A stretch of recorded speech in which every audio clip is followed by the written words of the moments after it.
Bon, bah c'est parti. Du coup, aujourd'hui, à Paris, il fait un peu sombre, il fait un peu frais. C'est pour ça qu'on a décidé aussi de donner un peu du buzz, un peu de soleil dans votre vie et surtout vous donner des conseils intéressants concernant la dynamisation de votre business et surtout comment utiliser beaucoup de touristes qui vont venir à Paris pour gagner plus d'argent. Donc, je me présente, je m'appelle Michael, je suis le CTO et gérant de l'agence Colibrity. L'agence Colibrity, c'est une agence qui est là pour vous aider d'aller en avant. On propose des services dans le digital, des services innovants. Et l'objectif, c'est que quand vous avez déjà une autorité, quand vous avez déjà une marque qui fonctionne, de faire en sorte que vous allez vraiment devenir un acteur principal sur le marché avec les services innovateurs dans le digital. Donc, les services qu'on propose aujourd'hui, c'est les sites web et e-commerce immersifs, les applications immersives. On fait beaucoup du AI, VR, AR, NFT. L'objectif, c'est vraiment de proposer des services innovants à vous et à vos clients pour faire en sorte que c'est vraiment différent et que votre business soit aussi différent. Et bien sûr, quand on fait nos prestations, on regarde aussi la partie identité visuelle parce que c'est très important quand on a quelque chose de beau dans le digital d'avoir aussi une identité qui suit. Et bien sûr, on propose aussi du motion 2D et 3D pour le mettre sur votre site internet, pour le mettre sur vos réseaux sociaux. Donc, pareil, donc il y a pas mal de petites choses qu'on peut le faire. Contenu du webinaire. Donc, aujourd'hui, de quoi on va parler? Donc, au début, on va introduire un peu les Jeux Olympiques. Donc, on va parler de euh, où ils vont passer, qu'est-ce que vous pourrez retrouver pendant les Jeux Olympiques, quelle compétition on va avoir. On va parler un peu de l'histoire, de logo, euh, pourquoi on a choisi tout ça. Après, on va parler des touristes, parce que c'est ça le plus important. Quel type de touristes vont venir en France pendant les Jeux Olympiques? Qu'est-ce que les touristes vont rechercher pendant leur séjour? Et au final, bien sûr, c'est le plus important, on va voir avec vous comment on pourra les cibler. Introduction aux Jeux Olympiques. Donc, comme vous le savez, je pense presque tous, les Jeux Olympiques ils vont se dérouler en deux étapes. Donc, il y aura les Jeux Olympiques, il y aura les Jeux Paralympiques. Donc, les Jeux Olympiques vont commencer le 26 juillet, donc c'est dans quelques mois, et ils vont se terminer le 11 août. Et après, quelques semaines après la fin des Jeux Olympiques, les Jeux Paralympiques qui vont commencer le 28 août et vont se terminer le 8 septembre. Pendant ces Jeux Olympiques, il y aura environ 39 villes qui seront concernées. Il y aura 32 sports et avec 329 épreuves en tout. Les sites de compétition olympiques, donc il y a beaucoup de sites de compétition à Paris. Donc Paris sera très sollicité pendant les Jeux Olympiques. Il y aura beaucoup de monde, il y aura beaucoup de problèmes pour les Parisiens. Donc on se prépare déjà à partir quelque part de Paris pendant ce mois-ci parce que ça va être compliqué. On a bien compris. Mais il n'y aura pas que des compétitions à Paris. Il y aura aussi des compétitions dans d'autres villes françaises comme Nice, Marseille, Lyon. Mais aussi il y aura une compétition en Tahiti, le surf, ce qui est aussi très intéressant, parce que du coup, il n'y a pas que la France qui est concernée, mais aussi c'est Dom-Top. Pendant les Jeux Olympiques, il y aura pas mal de compétitions. Il y aura du football, il y aura la boxe, il y aura le volley, donc il y aura beaucoup de choses à voir. Et ce qui est vraiment très intéressant, c'est qu'ils vont vraiment utiliser des endroits très, très beaux pour ces compétitions-là. Par exemple, moi, je me trouve près de Champ de Mars. Et à Champ de Mars, ils sont en train de construire deux grands pôles où il y aura des compétitions qui vont se passer. Donc, ça va être très, très beau et très intéressant. Pour tout ce qui est emblème, donc je pense que vous avez déjà tous vu cet emblème. Donc cet emblème, il représente en même temps la médaille, une flamme et la Marianne, bien sûr. Ils ont choisi le même emblème pour les Jeux Olympiques et les Jeux Paralympiques. Donc vous voyez ici que on voit bien qu'il y a une petite touche de Marianne. On voit une petite flamme et on voit la médaille d'or. Donc les médailles d'or et toutes les médailles que les personnes qui ont gagné vont recevoir, ils vont ressembler à ça. Donc, c'est assez joli et assez intéressant. Pour la mascotte, ils ont choisi les friges. Donc, pareil, donc ça fait un peu référence à l'histoire de la France. Donc, les friges, vous pouvez les retrouver par exemple sur le tableau La liberté guidant le peuple, qui était réalisé par Eugène Delacroix. Vous pouvez la voir, la petite frige sur la tête de Marianne. Si vous ne le voyez pas, on a retrouvé un petit collage pour vous la montrer. Donc, c'est là la frige. Retombées économiques des Jeux Olympiques. Donc, ce qu'il faut comprendre, c'est qu'aujourd'hui, les Jeux Olympiques, c'est vraiment quelque chose qui est très important pour la France. Ça fait déjà des années que la France se prépare. Il y a un tout 6,8 milliards d'euros qui ont été injectés dans l'économie française pour les Jeux Olympiques. En tout, il y avait à peu près 500 000 emplois qui ont été créés pour pouvoir réaliser ces Jeux Olympiques. On espère d'avoir une retombée économique pareil très intéressante de 10 milliards. Donc, c'est quand même un investissement. Donc, on n'injecte pas que l'argent pour le dépenser, mais on espère aussi de gagner pas mal d'argent. Et bien sûr que beaucoup de secteurs vont être importés. Bien sûr, le tourisme, hôtellerie, restauration, transport, mais pas que, parce que les gens qui vont venir ici, ils vont vouloir trouver de nouvelles choses, de nouveaux produits. Donc, il y a beaucoup, beaucoup de secteurs qui seront impactés par les Jeux Olympiques. Profil de touriste. Donc là, on commence à vraiment rentrer en détail. Donc, caractéristiques générales. Donc, en tout, on attend environ 15,3 millions de touristes, ce qui est énorme. Âge moyen de touriste sera de 35 ans. Typologie, 60% de ces touristes seront des cadres, c'est-à-dire que c'est des personnes qui gagnent pas mal leur vie. Donc, on pense que le revenu moyen de touriste sera de 4 000 euros.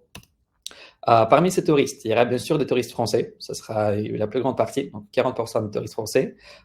Pourquoi ils vont venir aux Jeux Olympiques? Parce que déjà, c'est quelque chose qui est très intéressant pour la France, c'est vraiment un événement mémorable.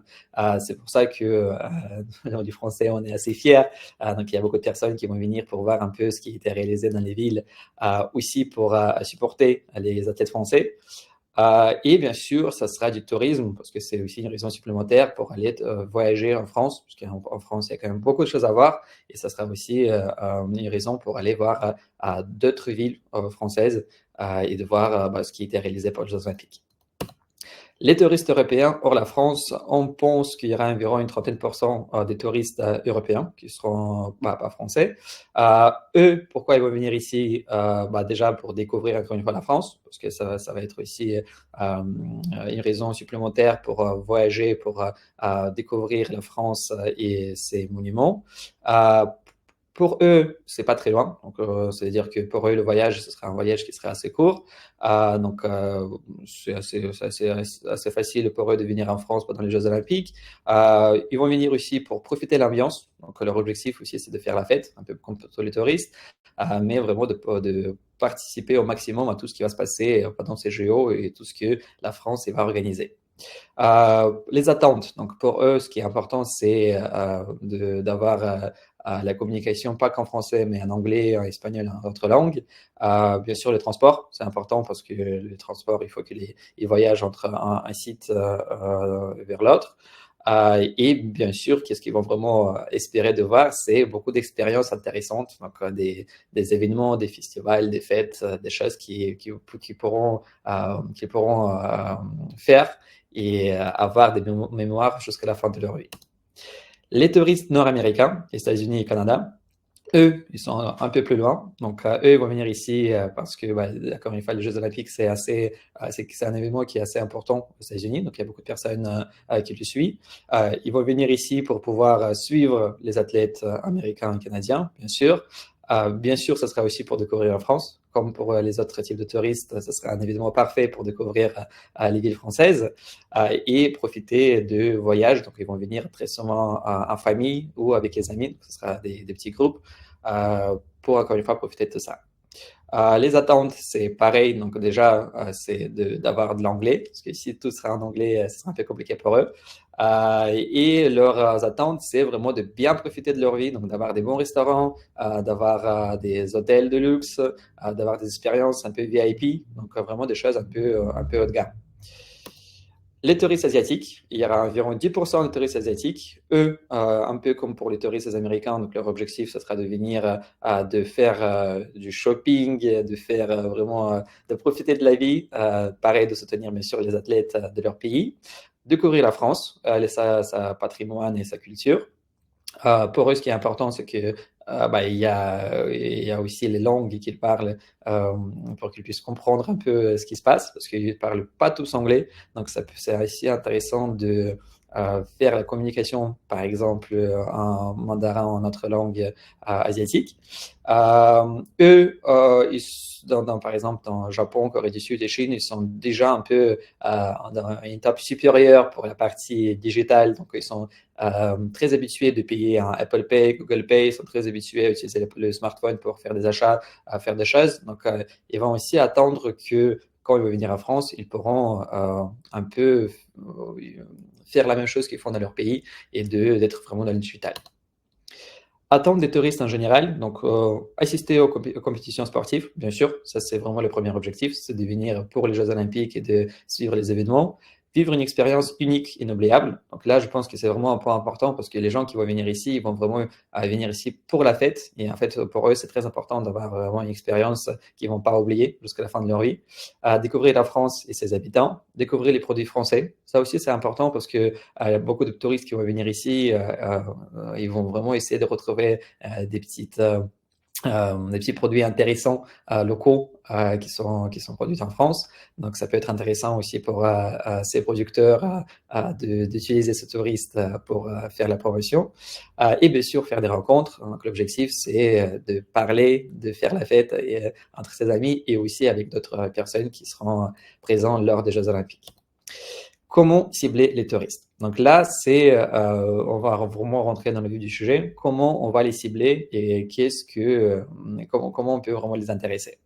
Donc, ce qu'il faut comprendre. Donc déjà, les touristes qui vont venir ici, comme on a vu dans les premiers slides, c'est les touristes qui ont des moyens et seront prêts à dépenser leur argent pour, encore une fois, faire de ce événement un événement mémorable et d'avoir beaucoup de souvenirs après.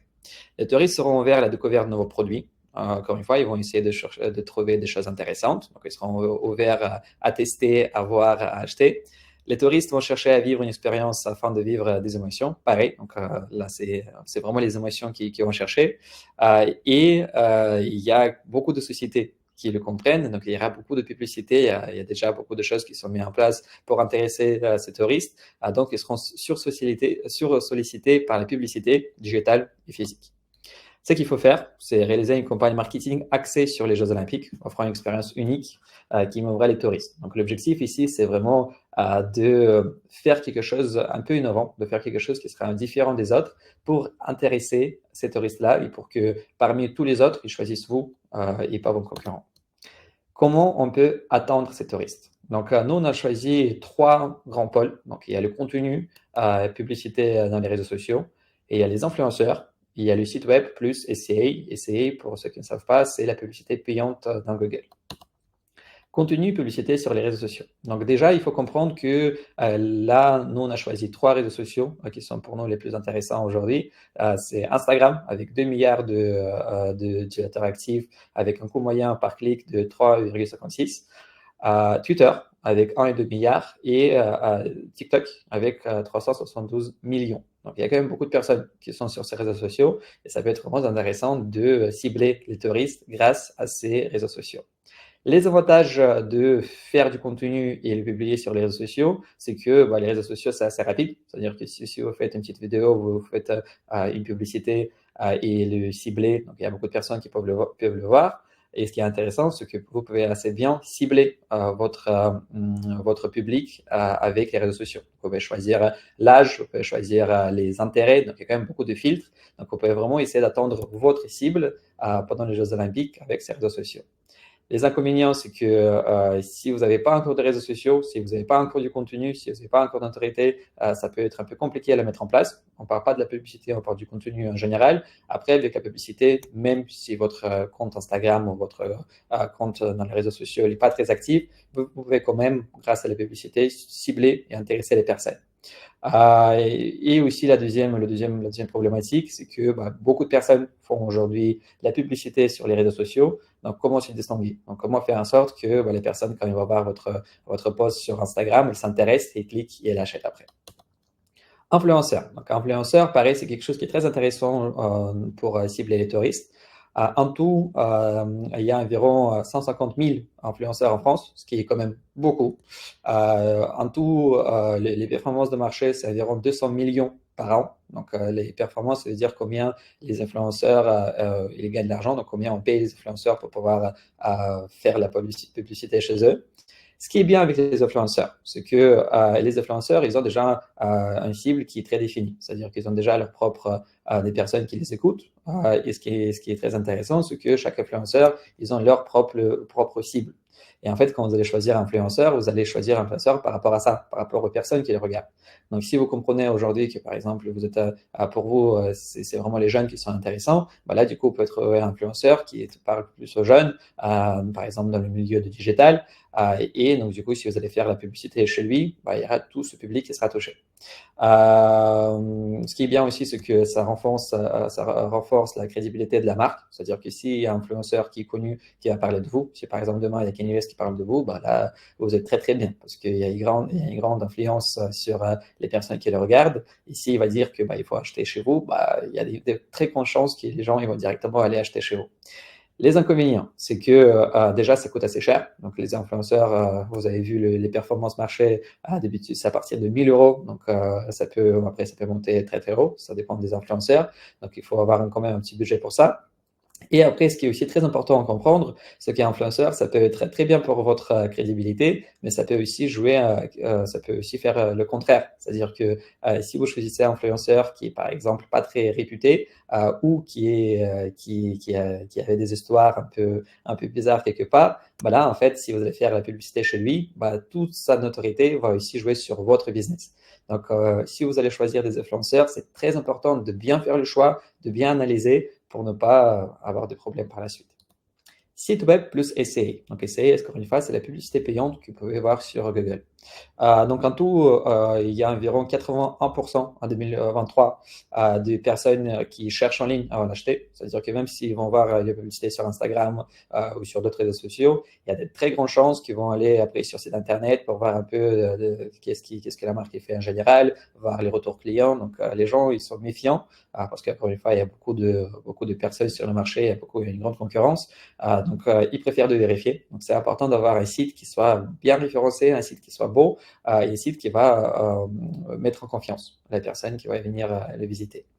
Ce qu'il faut comprendre, que SEA en France, c'est très utilisé. Donc, il y a beaucoup, beaucoup de sociétés qui utilisent du SEA. Avant, le SEA, c'est le SEO. SEO, c'est le référencement naturel. Ça veut dire que vous allez faire en sorte que votre site va monter en Google sans la publicité. Ça, vous pouvez le faire grâce au contenu, grâce à beaucoup de choses. Donc, le SEA, aujourd'hui, c'est le deuxième. Donc, il y a beaucoup de personnes qui s'intéressent à ça. Les avantages, c'est que c'est visibilité immédiate. Donc, encore une fois, quand vous allez faire la publicité, ici, il y a une personne qui va taper, par exemple, restaurant dans Paris. Si vous faites la publicité sur ça, votre restaurant, il peut être très bien vu parce qu'il y a beaucoup de personnes qui vont cliquer.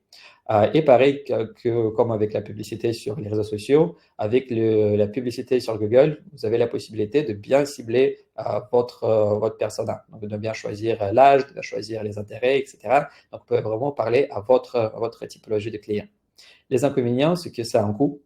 Surtout si on parle des mots-clés qui sont assez importants. Si par exemple, on reprend l'exemple que je donnais, restaurant à Paris, et il y a quand même beaucoup de restaurants à Paris. Il y a beaucoup de restaurants à Paris qui ont le budget. Et pour sortir en premier, même en publicité avec le restaurant à Paris, avec ces mots-clés-là, il faut payer beaucoup d'argent. Donc ça peut être assez cher. Et après, pour un site internet, il faut aussi le réaliser. C'est-à-dire qu'un site internet, il faut faire quelque chose d'assez joli. Donc d'habitude, ça a aussi un coût. On va voir après la problématique. Donc, ces moyens sont utilisés par tout le monde, ce qui entraîne une saturation de marché en contenu. Les gens sont donc généralement moins intéressés, moins réceptifs au contenu qu'ils voient en ligne. Qu'est-ce que ça veut dire? Ça veut dire que on est juste trop sollicité par la publicité. On est vraiment fatigué par rapport à ça. On sait très bien que chaque fois qu'on voit la publicité, c'est parce qu'il y a une personne qui essaie de te vendre. Donc, il faut vraiment se distinguer. Si on ne se distingue pas, il y a très forte chance que vous allez investir beaucoup d'argent et au final, ça ne va pas remporter grand-chose. Et maintenant, donc du coup, on va voir comment se démarquer. Donc, comment faire en sorte que vos moyens que vous allez mettre en place, ils seront différents et ils vont vraiment reporter plus de business possible. Donc, au tout début, nous, on pense que ce qui est vraiment très important, c'est le contenu visuel unique et de qualité. Je vais détailler juste après chaque point, mais donc, le contenu, c'est très important. Le site web, il doit susciter une émotion. Donc, c'est très important d'avoir un site web qui va vraiment parler à votre cible. L'expérience plus immersive grâce à la réalité augmentée. Ça apparaît, on va voir juste après en détail. interaction plus étroite avec le client grâce à l'intelligence artificielle et stratégie marketing innovante. Donc maintenant, on va voir point par point tout ce que je vous ai dit. Donc, contenu visuel unique et de qualité. Donc, ici, ce qui est important, c'est que les contenus visuels, c'est vraiment ça que les clients ils vont voir dans le premier temps. Si vous allez faire des posts sur Instagram ou sur d'autres réseaux sociaux, si vous allez payer un influenceur, si vous allez faire un site internet, le client, il va vous voir et il va vraiment faire la première vision sur votre business grâce à votre contenu. Donc, c'est très important de faire un contenu qualitatif et de faire un contenu qui va vraiment être mémorisé dans la tête du client pour que derrière, si par exemple le lendemain, il se rappelle qu'il veut acheter quelque chose, il se rappelle vraiment de votre marque. Donc pour ça, qu'est-ce que nous on pense qu'il faut vraiment faire? Il faut faire déjà des objets assez intéressants, par exemple en 3D. Donc là, c'est un cas qu'on a réalisé pour un client où on a fait une petite mascotte. Et en fait, cette mascotte, il explique un peu le business du client. Je ne vais pas rentrer en détail, mais vous voyez qu'il y a des choses qui changent. Si vous voulez, après, je peux vraiment expliquer pour qui on a fait et qu'est-ce que ça veut dire. Après, qu'est-ce qui peut être intéressant? Ok, est-ce que je peux plus sortir de ce mode? Ok, ah ben là c'est plus grand. Dites-moi si vous voyez toujours mon écran, je suis vérifié. Normalement c'est bon. Ah bah excellent, maintenant c'est devenu beaucoup plus grand. Wow. Ok, cool. Bah, du coup, les mascottes, donc ça c'est important, donc de faire des objets qui vont vraiment expliquer votre business, qu'est-ce que vous faites, pourquoi vous le faites, d'une manière très jolie et simple. Ce qui est aussi intéressant, c'est de mettre en valeur vos objets, vos produits grâce à la 3D. Donc là, par exemple, ici, vous voyez un sac qui a été réalisé en 3D. Donc, ce qui est intéressant, c'est que vous pourrez l'utiliser et dans vos campagnes sur les réseaux sociaux. Et par exemple, on peut utiliser ce sac sur le site immersif. Et l'objectif, c'est vraiment de créer un sac, mais de faire des petits effets ou des petites choses qui vont vraiment appartenir à votre société pour que chaque fois que la personne va voir ce contenu, ce type de contenu, il va se dire, ah, ok, là, je suis sûr que c'est cette marque-là qui l'a fait. Ok, je vois les petites touches de cette marque. Et aussi, ce qui est important, c'est la notoriété, c'est le logo, c'est l'identité de la marque. C'est pour ça ce qui est vraiment avec votre identité. Donc là, par exemple, je montre ce qu'on a fait pour Colubrity, pour mon agence. Donc, on a pris le logo, on a même ici une petite voix. On a pris le logo de Colubrity, on a fait une petite mascotte avec, et après, même, on a mis une petite voix derrière, là, autant d'écran, mais vous pourrez le voir quand je vais envoyer la présentation. Donc, l'idée ici, c'est vraiment de faire quelque chose qui va être vraiment propre à vous et qui va faire une différence entre vous et les autres. Site web suscitant une émotion. Donc, ce qui est important avec le site internet, c'est que, encore une fois, pour les sites, aujourd'hui, il y a quand même beaucoup d'acteurs qui font des sites internet, qui ont beaucoup de business qui ont des sites internet. Et comment faire en sorte que les personnes, quand ils rentrent sur le site internet, ils se mémorisent vraiment, ils comprennent ce que vous faites et ils s'intéressent. Pour le faire, nous, on pense que le plus important, c'est créer une émotion. Qu'est-ce que ça veut dire créer une émotion? Ça veut dire que moi, quand je vais aller sur un site classique, je vais le voir, il y aura du contenu, je vais peut-être comprendre ce qui se passe, je vais peut-être comprendre qu'est-ce qu'ils vendent et pourquoi ils le vendent, mais je ne serai pas très intéressé. Mais par contre, si on commence à ajouter des petites émotions et surtout si on commence à raconter l'histoire à travers du site, donc en faisant des choses assez intéressantes, là, le client il sera beaucoup plus intéressé pour voir ce qui va se passer par la suite et il sera beaucoup plus ouvert à comprendre un peu l'identité de la marque. Là, je vais vous montrer un petit exemple qu'on a fait pour Conto. Donc là, c'est un concept. On n'a pas travaillé pour l'instant avec Conto. On a fait vraiment un exemple de comment nous on voit les choses. Je vais le mettre en grand. Comme ça, vous allez voir un peu à quoi ça ressemble. Donc ici, on a fait une landing page. Donc c'est une seule page. Et en fait, l'idée, c'est qu'on raconte un peu l'histoire de Conto, de cette offre, en faisant des petites animations. Donc là, vous voyez qu'il y a un petit jeu qu'on a réalisé. Donc, les personnes, elles vont bouger la souris pour pouvoir attraper l'argent. Et après, quand on dévie la page, donc vous voyez qu'il y a le smartphone qui se tourne. Et maintenant, on commence à parler un peu des points importants à savoir sur Conto et sur leur offre. Un deuxième exemple qui peut être aussi intéressant, c'est pareil, un concept qu'on a fait pour RIP. C'est une salle de sport qui se trouve à Paris. Là, pareil, on a fait un petit concept où on montre sur la carte toutes les salles de sport de RIP. Et après, en fait, ce qui est intéressant, c'est qu'on peut défiler la carte, on peut cliquer sur le point et après rentrer dans la salle de sport donc, en question et de voir plus en détail qu'est-ce qu'ils font, quel type d'événements ils proposent, voilà, de savoir plus d'informations par rapport à cette salle de sport. Voilà. Après, interaction plus personnalisée avec les clients grâce à l'AI. Ça, on pense que c'est vraiment quelque chose qui est très important. C'est-à-dire que là, aujourd'hui, les chatbots, c'est quelque chose qui est utilisé pas mal sur le site Internet. Mais le problème, c'est que les chatbots, d'habitude, c'est quelque chose qui n'est pas très intelligent. C'est-à-dire qu'ils posent des questions, très souvent, tu as des réponses qui ne sont pas très qualitatives. Et surtout, il faut écrire, il faut voir ce qu'il doit écrire, donc c'est assez compliqué. Ce qui est intéressant aujourd'hui avec l'AI, donc l'AI, c'est quand même quelque chose qui est très développé, c'est qu'on peut faire des chatbots qui seront être propulsés par l'AI. J'ai un petit chien qui aboie, qui vont être propulsés par l'AI. Et en fait, qu'est-ce qu'on va faire? C'est qu'on va vraiment mettre toute votre base de données dans ce chatbot. Et chaque fois que la personne va poser une question, il y a directement l'AI qui va analyser la question, qui va comprendre la question, et après, va vous donner la réponse par rapport à la base de données qu'on a mis dès le début. Donc là, par exemple, on a fait un petit exemple de chatbot qu'on va réaliser sur le site de Colibrity. On est en train de le développer. Et là, par exemple, une personne est venue sur notre site. Il a posé une question. Donc là, il peut poser une question soit par écrit, soit directement en vocal. La question, c'était quels sont les services offerts par Colibrity. Et là, du coup, qu'est-ce qu'on va faire? C'est que nous, on va développer une AI qui va parler avec la personne. L'objectif, c'est de moins écrire et de plus interagir avec le chatbot, avec le site par la voix. Et c'est pour ça que quand, par exemple, on pose la question, qu'est-ce que l'intelligence artificielle elle va répondre? Colibrity offre une gamme de services de qualité dans le domaine du digital, tels que la création de sites web et d'applications en intégrant des solutions innovantes, ainsi que la création ou la refonte de l'identité de l'entreprise et la création de contenus en 2D et 3D. Donc, comme vous voyez ici, en fait, le chatbot il va analyser la question, il va retrouver la réponse de la base de données et après, il va répondre comme si c'était un vrai être humain à la personne pour après, derrière, s'il faut, expliquer plus de choses et partir en détail.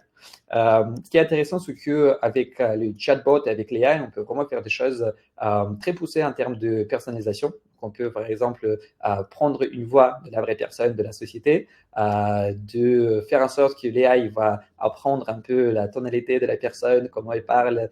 Donc, vraiment faire en sorte que l'AI va reproduire la personne dans le digital. Et chaque fois qu'on va poser une question, il va répondre vraiment comme si c'était la vraie personne de la société qui répondait. Voilà. Après, l'expérience plus immersive grâce à l'IA. Donc, réalité augmentée, aujourd'hui, pareil, c'est quelque chose qui est très intéressant pour davantage faire découvrir davantage les produits de votre société aux clients. Donc, grâce à la réalité augmentée, vous allez avoir la possibilité directement de chez vous essayer le produit, de voir comment le produit va se poser dans votre salon, sur votre table. Donc, c'est vraiment quelque chose qui permet d'être plus réel sans sortir chez soi. Et là, je vais vous montrer un petit exemple qu'on a retrouvé sur le site de Céline Roland. Donc, c'est pas nous qui avons développé, mais donc on a trouvé cet exemple très intéressant qui montre comment on peut essayer des lunettes de soleil directement avec son portable. Donc, vous voyez moi qui se préparait à ce webinaire il y a quelques jours. Donc, vous voyez ici, j'ai activé la caméra et après, donc quelques secondes après, il y a les lunettes qui sont posées sur ma tête et je peux vraiment voir en fait comment ces lunettes vont être posées sur moi. Tourner la tête, vous voyez qu'il y a même des petits reflets sur le verre. Donc, c'est vraiment très intéressant pour pouvoir se projeter et voir si est-ce que je vais l'acheter ou pas. Donc, plus besoin d'aller dans les boutiques, on peut le faire directement avec son smartphone. Et après, pour finir, donc la stratégie marketing innovante. Donc, tout ça, c'est bien, mais après, derrière, encore une fois, l'objectif, c'est de faire des choses différentes et des choses intéressantes. C'est pour ça que pour aller encore plus loin, on peut créer des collections NFT pour réaliser des clubs privés, pour faire un peu un club privé des ambassadeurs de marque. Donc, s'il y a des gens qui veulent vraiment être avec vous, vous suivre, et des personnes qui achètent, par exemple, souvent chez vous, qu'est-ce qu'on peut faire? C'est qu'on peut faire une collection NFT et avec les NFT qu'ils vont avoir, ils auront accès à un club privé. Ça peut être soit une plateforme à part, ça peut être Discord ou d'autres plateformes, où ils auront la possibilité d'avoir, par exemple, les ventes privées. Ils pourront avoir l'accès à des événements privés. Et pourquoi c'est intéressant? Parce que ça permet vraiment de créer des ambassadeurs de marque et vraiment d'aller encore plus loin en termes de fidélisation de vos clients. Après, ce qui est intéressant, c'est de faire des partenariats pour les Jeux Olympiques et pas que de faire des partenariats avec d'autres sociétés. Pourquoi? Parce qu'encore une fois, d'autres sociétés, eux ici, veulent aller d'avant et gagner plus d'argent. Donc, en faisant des partenariats, vous pouvez utiliser leur communauté pour prospecter. Donc, c'est toujours plus intéressant de le faire avec des partenaires. Et bien sûr, ce qui est aussi très important, c'est la French Touch. Pourquoi c'est important, surtout pour les Jeux Olympiques? Parce que les touristes qui vont venir en France, ils vont vraiment rechercher les produits français. Ils vont vraiment être intéressés par tout ce qui est français. Donc, ce qui peut être intéressant pour les Jeux Olympiques, c'est de créer des campagnes, créer peut-être des produits ou des services qui vont vraiment être des services un peu français. Vous pouvez vraiment utiliser un peu des choses, stéréotypes sur la France, la baguette, le fromage. Pourquoi? Parce que les gens ils seront intéressés. C'est quelque chose qui va vraiment intéresser ce public et peut-être, grâce à ça, vous allez avoir une possibilité de vendre plus et de faire une plus grande notoriété. Voilà, c'était un peu tout ce que je voulais dire. Donc, je pense que là, pendant les 30 minutes, je fais un peu le tour sur comment nous, on voit la prospection pendant les Jeux Olympiques, qu'est-ce que vous pouvez faire pendant les Jeux Olympiques, et surtout comment on peut faire en sorte que grâce à tout ça, il y a un avant et après pour votre business. Est-ce que vous avez des questions?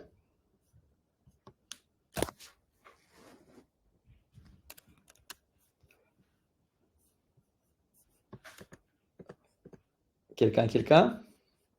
Je vais voir. Ah, il y a des questions dans le chat. OK. Ah, je vais même démarrer les réponses en direct. Ok, donc pourquoi Jeux Olympiques? Ouais, donc il y a une question de Maria. Pourquoi Jeux Olympiques? Parce que Jeux Olympiques, c'est un événement où il y aura beaucoup de personnes qui vont venir de l'international. Donc, pourquoi c'est intéressant de faire toute cette prospection pendant les Jeux Olympiques? Parce que vous allez toucher un public qui, à la base, n'est pas française. Donc, c'est un public qui va venir en France. Et en fait, vous allez avoir la possibilité de promouvoir votre business à l'international. Donc, les personnes, quand ils vont partir de la France, par exemple, si ils ont acheté un produit français, par exemple un rasoir français, donc je parle d'un rasoir parce qu'on a un client qui fait des rasoirs à l'ancienne, bah, par exemple, s'il va aimer le produit, après, il pourra acheter le même produit sur un site e-commerce et donc, du coup, il pourra, en fait, vous allez avoir des clients qui vont revenir chez vous, de nouveaux clients à l'international. Voilà. Nicolas, on parle ici de développement avec le B2C. Il y a beaucoup de questions. OK. Qu'est-ce qu'il est pour B2B? Pour le B2B, comment moi je vois les choses? Je pense que pour le B2B, ça peut être aussi intéressant, mais ça peut être plus intéressant en termes de. Déjà, qu'est-ce qui pourrait être intéressant, c'est de faire des partenariats pour le B2B, de faire des partenariats pendant les Jeux Olympiques, parce que ça permet, encore une fois, d'accroître la notoriété et de communiquer à masse. Après, là, aujourd'hui, pour les Jeux Olympiques, je pense qu'il y a quand même plus de B2C, parce que quand on parle des touristes, c'est les personnes qui viennent ici pour découvrir la France et ils vont venir ici d'habitude en vacances. Mais ce qui est intéressant, c'est que ces personnes, ils travaillent quand même quelque part. C'est-à-dire que même s'ils viennent ici en mode touriste, ils vont acheter des produits ou faire des choses. Mais après, derrière, quand ils vont revenir dans leur pays, s'ils vont découvrir, par exemple, une marque française qui fait des vidéos, s'ils vont aimer les produits, après, derrière, ils vont dire, oh, OK, j'ai vu une marque française qui fait des choses de qualité exceptionnelle. Pourquoi ne pas travailler avec eux? Donc, l'idée ici, c'est que pour la vente rapide, je pense que c'est plutôt B2C. Mais par contre, encore une fois, toutes ces personnes-là, elles travaillent quelque part. Et bon, il y aura beaucoup de personnes qui seront haut placées. Parce qu'il y a quand même, c'est assez cher, les Jeux Olympiques, il ne faut pas se mentir. C'est assez cher de venir en France pendant les Jeux Olympiques. Donc, les personnes qui veulent venir, c'est des personnes cadres qui, d'habitude, ont des postes assez intéressants. Donc, je pense que ce sera aussi bien d'utiliser les Jeux Olympiques pour promouvoir le business, pour le faire découvrir, pour après, derrière, faire le business par la suite. J'espère que Nicolas, j'ai répondu à la question. Emiliane, hello, le robot, c'était pour quelle société? Le robot, c'était pour quelle société? Si tu parles de chatbot, c'était pour Colibrity. C'était pour Colibrity, c'est notre chatbot qu'on a réalisé. Et l'objectif, c'est qu'on va mettre sur notre site et sur tous les produits de Colibrity, normalement, vers l'été. Et après, bien sûr, on va proposer aussi ça à nos clients. Maria, est-ce que c'est que pour les grosses sociétés, tout ce qui est innovation, j'imagine que ça coûte très cher? Non, c'est pas que pour des grosses sociétés. Ce qui est intéressant aujourd'hui, que les innovations, c'est pas quelque chose qui coûte très cher. Après, ça dépend bien sûr de ce qu'on va réaliser, mais l'entrée, il n'est pas cher. C'est-à-dire qu'on peut faire des chatbots, par exemple, on peut d'abord développer quelques fonctionnalités pour déjà commencer à intéresser les personnes, pour déjà se différencier des autres. Et après, si ça fonctionne, quand ça va fonctionner, là, on pourra ajouter des fonctionnalités, des choses. Donc, on peut faire l'innovation. Les petites sociétés peuvent être intéressées par l'innovation. et ne pas payer très cher au début. Marius, penses-tu que les entreprises qui vendent des services digitaux auront leur chance? Moi, je pense que oui. Moi, je pense que oui, sincèrement, parce qu'encore une fois, comme je dit quand j'ai répondu à la question de Nicolas, l'objectif ici, c'est de créer la notoriété pour la société. Parce qu'il y aura beaucoup de personnes qui vont venir ici, qui vont vraiment regarder un peu à droite à gauche et vraiment essayer de découvrir la France et tout ce qui existe en France. Donc, je pense que c'est un moyen excellent pour pour se faire découvrir, pour créer une notoriété, pour après derrière mettre une petite idée dans la tête de ces gens-là et pour qu'ils, quand ils vont revenir chez eux, quand ils vont revenir au travail dans le monde classique, bah là, ils vont dire, bah, OK, bah, j'ai vu encore une fois une société qui m'a beaucoup plu, bah, pourquoi ne pas contacter, pourquoi ne pas essayer de faire du business avec eux. Voilà. OK, OK. Est-ce qu'il y a d'autres questions?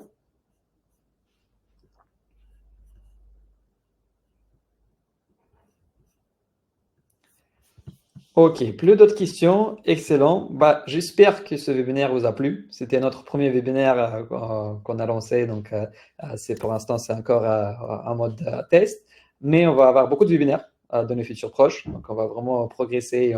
L'objectif c'est vraiment de partager avec vous tout notre savoir-faire et de vraiment donner beaucoup d'astuces et de faire en sorte que grâce à ça on peut vraiment aller d'avant. Donc n'hésitez pas à nous follow sur les réseaux sociaux, sur notre Instagram, sur notre LinkedIn, pour suivre un peu ce qui se passe chez Colibrity. Et je vous dis à très bientôt. Merci à vous et encore une fois, à très bientôt. Ciao, ciao.